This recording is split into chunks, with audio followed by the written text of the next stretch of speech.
할렐루야, 좋은 아침입니다. 3월 20일 금요일 매일 말씀 묵상 시작하겠습니다.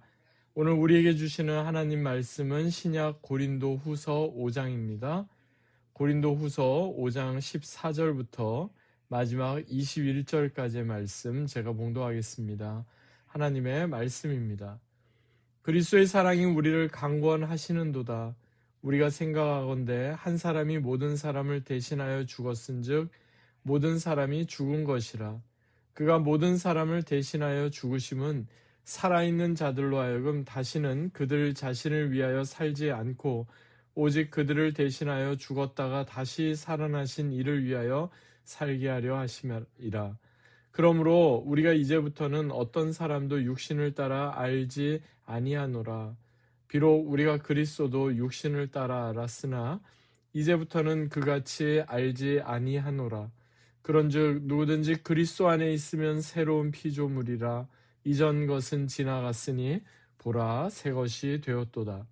모든 것이 하나님께로서 났으며 그가 그리스도로 말미암아 우리를 자기와 화목하게 하시고 또 우리에게 화목하게 하는 직분을 주셨으니 곧 하나님께서 그리스도 안에 계시사 세상을 자기와 화목하게 하시며 그들의 죄를 그들에게 돌리지 아니하시고 화목하게 하는 말씀을 우리에게 부탁하셨느니라.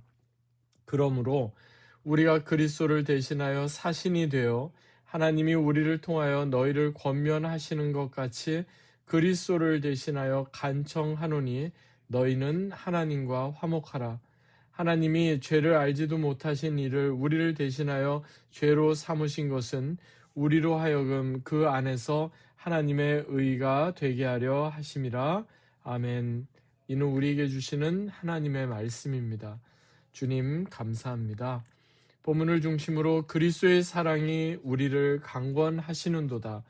그리스도의 사랑이 우리를 강권하시는도다 라는 제목으로 함께 말씀을 나누겠습니다.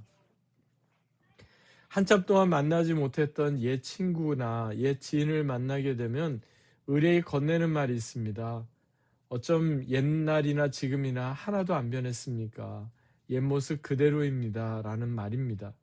이 말을 들을 때 우리가 옛날 모습 그대로 하나도 안 변했다라는 말을 들으면 아직도 젊어 보인다라고 생각해서 기분이 좋겠지만 사실 이것은 기분 좋으라고 건네는 덕담이지 진실은 아닙니다.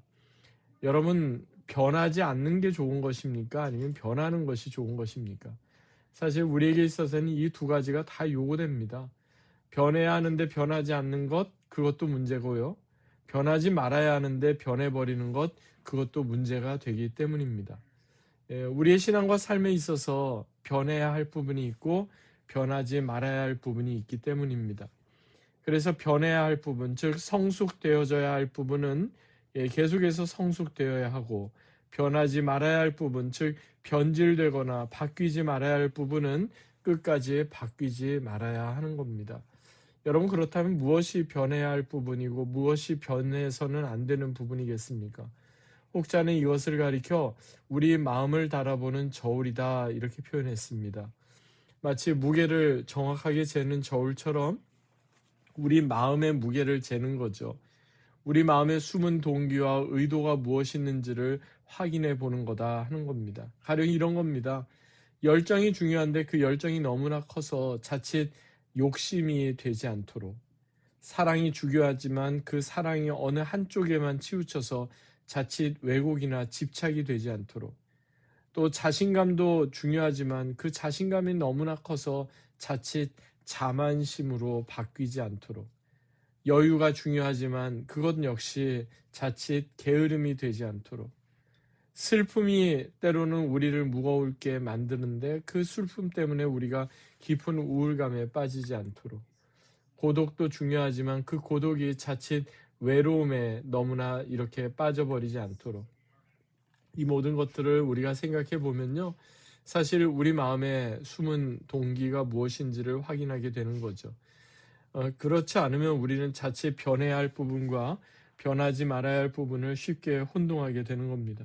그런 의미에서 보면 오늘 본문인 고린도 후서를 기록한 사도 바울은 그 누구보다도 변해야 할 부분에 있어서 가장 큰 변화가 있었던 인물이면서도 동시에 변하지 말아야 할 부분에 있어서는 끝까지 처음 모습, 초심을 지켰던 인물임을 우리는 발견하게 됩니다.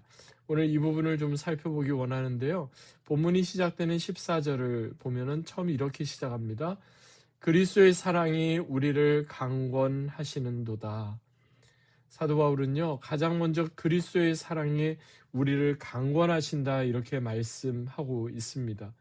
우리를 강하게 권하신다는 거죠.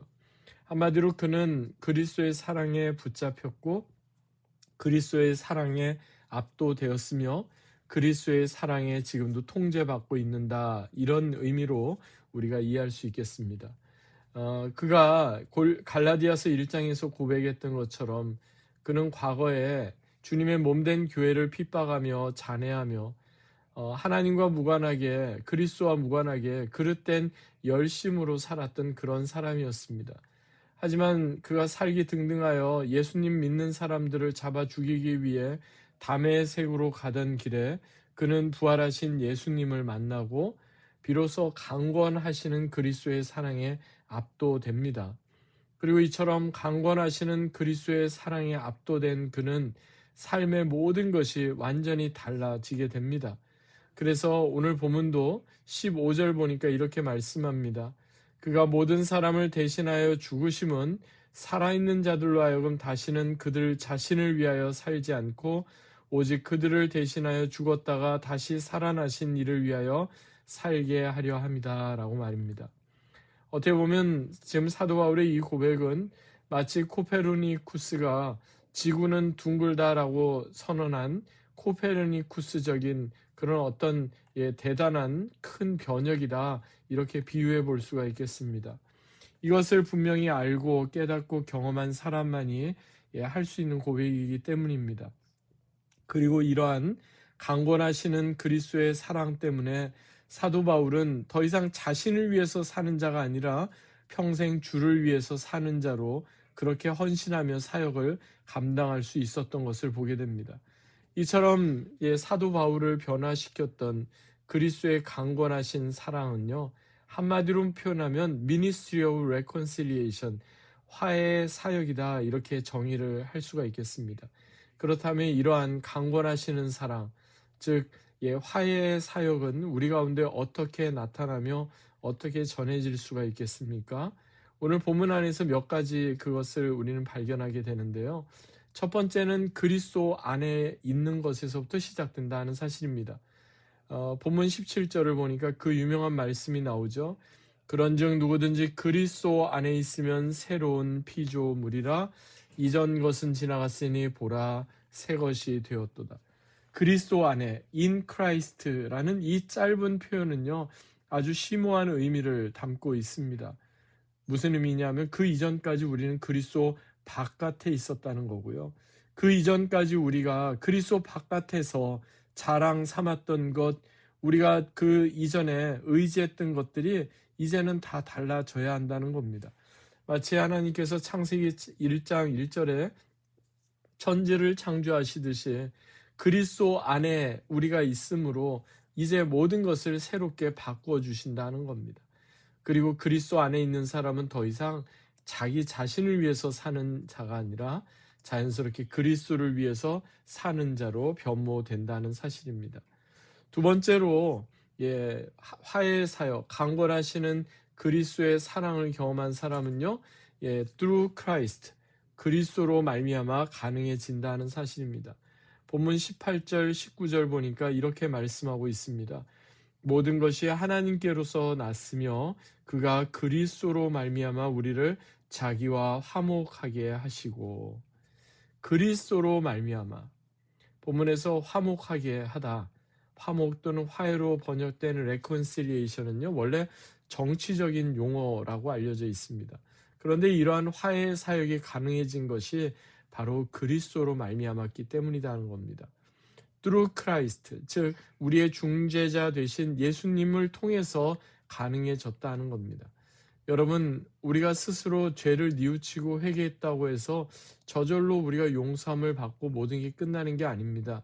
중재자 되신 예수 그리스도를 통하게 될 때만 가능해집니다.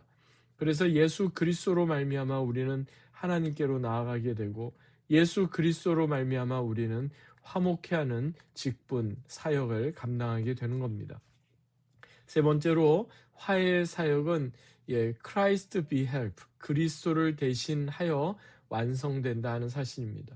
본문 20절 보니까 결론적으로 이렇게 말씀합니다.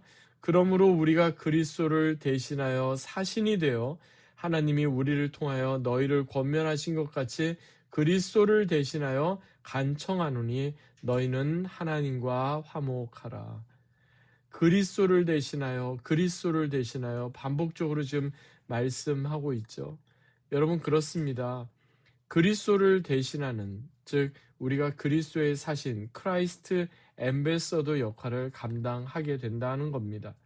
오늘 이 본문 말씀 가운데 특별히 대신한다라는 이것은요, 예수님께서 우리를 대신하여 십자가에 달려 죽으심으로 우리도 이제 예수님을 대신하여 세상 가운데 정말 그리스도를 드러내는 자로, 그리스도의 대리자로 그렇게 살게 된다 하는 그런 의미입니다. 이제 말씀을 맺겠습니다. 이런 말이 있습니다. 서로 다른 인격이 한데 어우러지면 커뮤니티, 공동체가 되지만 단지 개인의 필요만을 위해 모이게 되면 인트레스트 그룹, 이익 집단이 됩니다.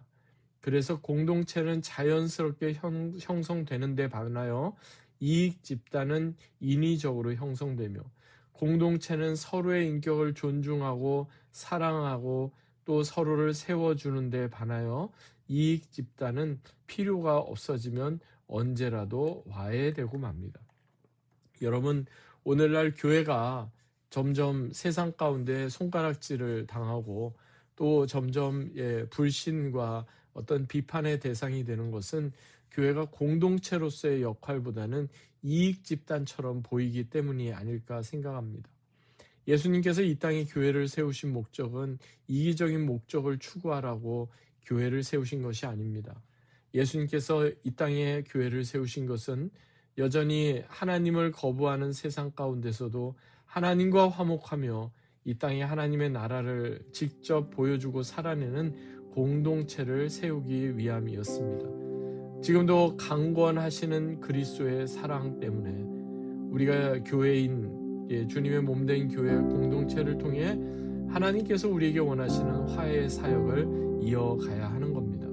그러므로 이러한 화해의 사역은 in Christ, 그리스도 안에서부터 시작된다는 사실, through Christ, 그리스도로 말미암아 완성된다는 사실, 그리고 Christ be help, 그리스도를 대신하여 우리가 세상 가운데 화해의 사신이 되어야 한다는 사실을 늘 기억하며 강권하시는 그리스도의 사랑으로 주님께서 우리에게 맡기신 화목하게 하는 직분을 온전히 감당하는 저와 여러분 되시기를 주 예수 그리스도의 이름으로 간절히 축원합니다. 하나님 아버지 감사합니다. 오늘도 이 말씀 마음에 되새깁니다. 우리를 예수 그리스도의 놀라운 은혜 가운데 붙드시고 강권하시는 사랑으로 우리를 이끌어 주심에 감사합니다.